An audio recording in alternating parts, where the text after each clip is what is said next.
Can you imagine looking at the sun? Or relying on dripping water to tell the time? Well, the great civilizations in the Middle East and North Africa first defined time by doing so.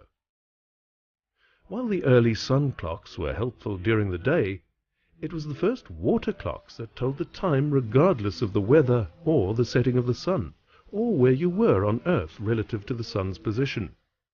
In their simplest form, water clocks were among the most commonly used timekeepers.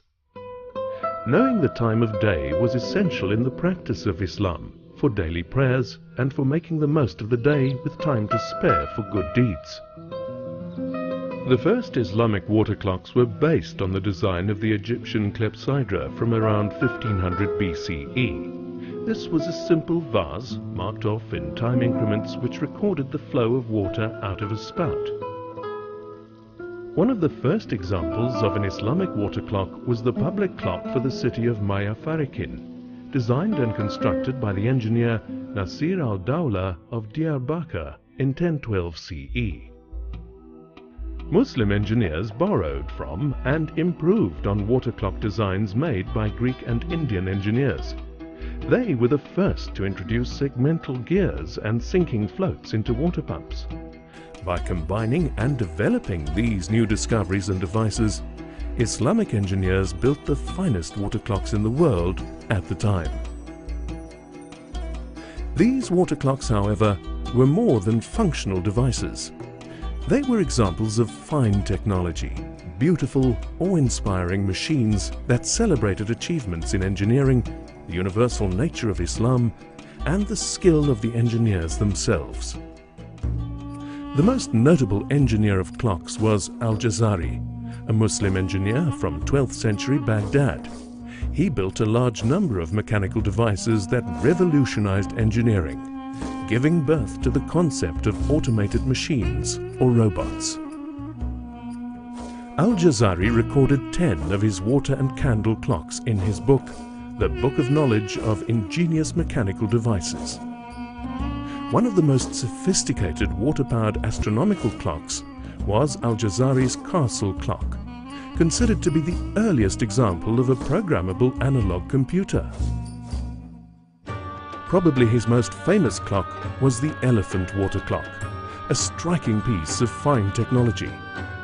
This eclectic work comprised of a large wooden carving of an Indian elephant supporting a tower holding two pivoting Chinese serpents, with an Egyptian phoenix on top. It also incorporated Phoenician water technology, 3 Arabian figures, and Persian carpets. A black and silver disc at the top of the clock showed the number of hours since sunrise, while the number of minutes into the hour was shown by a scribe's pen. Inside the belly of the carved elephant was a mechanism consisting of a perforated bowl inside a tank that governed the timings and workings of the clock. A small hole in the floating bowl regulated the speed at which it sank. As it sank, every half an hour it tugged at a system of pulleys to initiate the next half-hour cycle of the clock.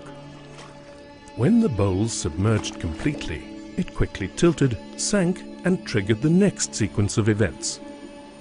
At the top of the clock, a channel of balls tilted so that a stopper was lifted to allow one ball to fall from the falcon's beak into the mouth of a serpent, which pivoted downwards.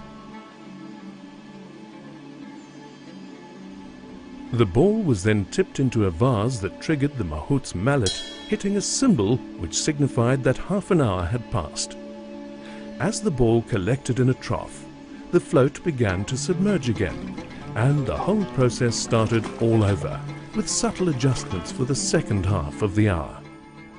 The majestic elephant water clock was a bold statement of status, achievement, and technology, in which al-Jazari incorporated some of the first examples of robotics into a complex machine.